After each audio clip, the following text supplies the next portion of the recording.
science and technology. Thank you, Jack. It's my task, I think, to summarize these 50 pages that are in your conference bags in a few minutes. So this is a draft report of the SWOT analysis. We did it on purpose. It's a draft on purpose because we like to have your feedback on this report during these 2 days, and we will incorporate that feedback into the final report that we want to present on the next ASEAN COST meeting. What we did in the semi-structured interviews and focus groups was sort of have discussion on 6 major topics.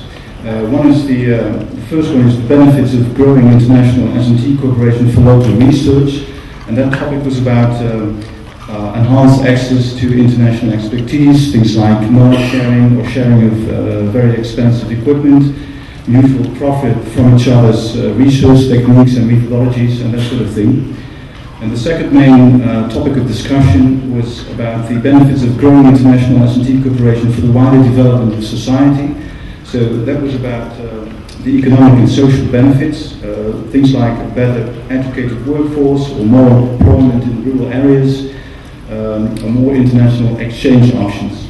The third topic, broad topic that we discussed during the interviews and focus groups was about the pros and cons of EU, Southeast Asia or other international corporations. So in that topic we discussed the advantages of bi-regional cooperation between Southeast Asia and Europe as compared to cooperation with other regions in the world, like for instance the United States or Africa. The third major opportunity is about different policy agendas and interests with regard to building up research infrastructure. And this was talked in terms of the rather huge differences in development of the various Southeast Asian countries and in Europe as well. So that there's no one-size-fits-all approach, and that the funding programs from Europe should be targeted specifically to the development level of development of the various Southeast Asian countries.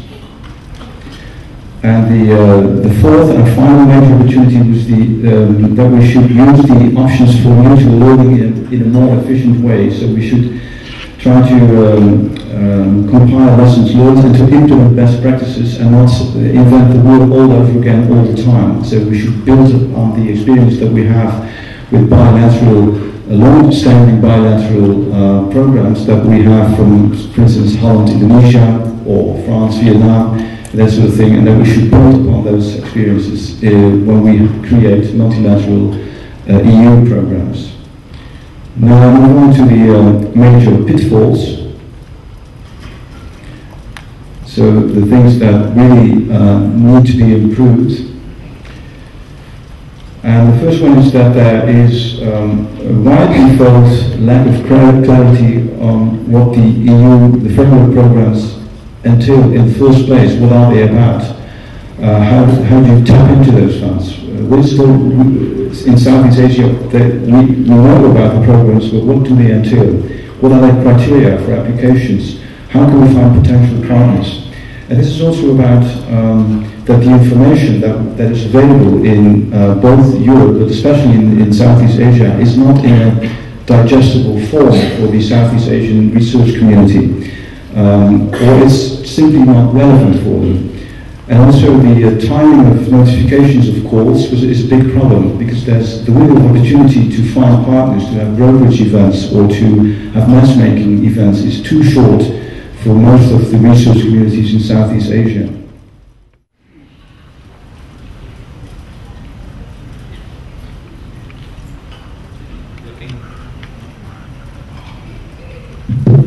Yeah, thank you. One of the points which was raised in, perhaps the first point raised by the second speaker, was the bias towards the EU scientists. The slight tilt of applications towards the EU scientists. Perhaps the reason for that is and you also mentioned proposal preparation together, etc. But all the EU projects in FP6, FP7, the requirement is that the principal investigator and the writer has to be from an EU country. So that leaves no choice for Southeast Asian countries who can prepare proposals in coordination with the EU countries to do the needful for a local problem. And I say this with the experience in our institute that we did recently make a proposal and gave it to a European institute who submitted it on our behalf. I mean, because we could not submit it ourselves. So maybe that type of a situation can help matters. And if I can take your time, one more point is about the funding situation where the requirement is 25% or more has to be from other sources. So that puts a stress on some universities who would not have the support to do that at that basis. So the equal distribution of that also puts a problem. Thank you, Dr. Rajat.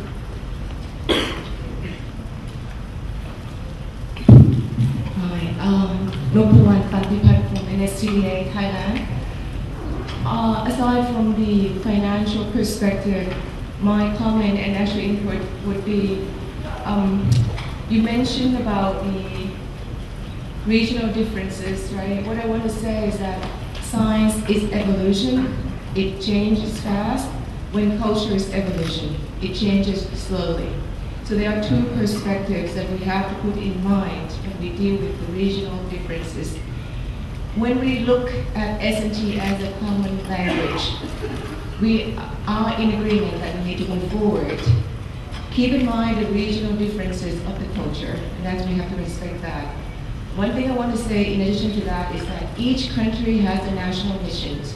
So therefore, whatever that you want to do together, it has to be in alignment of the national missions. Otherwise, it won't add 1 + 1 = 200. Thank you.